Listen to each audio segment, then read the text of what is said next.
No, one thing I love about your work is like your posing, and I put it in air quotes there because it looks capturing it at like that perfect spot. So do you pose your models, or do you have them just move around naturally and just try and look for the opportunity to capture? How does that process work for you? I have, when I started out, there was a lot of posing, and it was a lot of just sort of stand here, do this kind of thing. And the photos, some of them were good, some of them were not good. A lot of them were not good.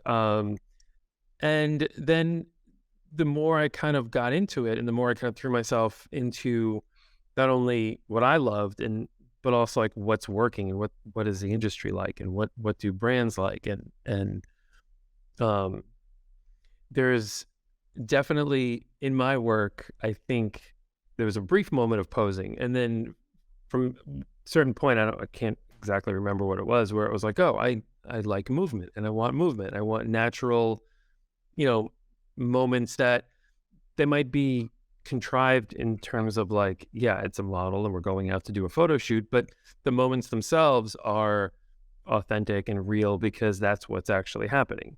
Um, so there's a couple of pictures you'll see. Probably most of the ones that you'll see that we have here are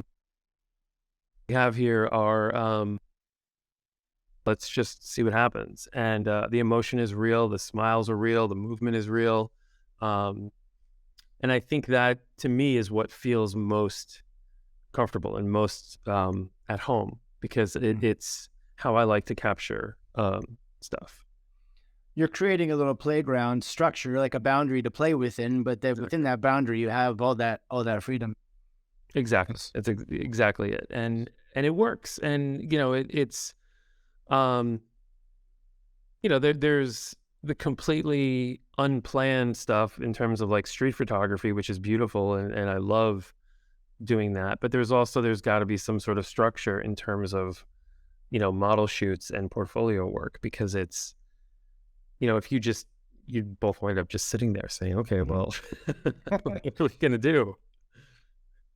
It's interesting. I always relate street photography to jazz, which I also love, Mm, um, because of the improvisational element to it. But when I think about it, what you're talking about is actually more truly like jazz, because jazz is a democratic, right? You have the trio, you have whoever, unless it's like a mhm. solo player, they have to work together to create the art, right? In that moment. Now they might be improvising, but and they're adhering to certain structures, but they're working together to the same purpose.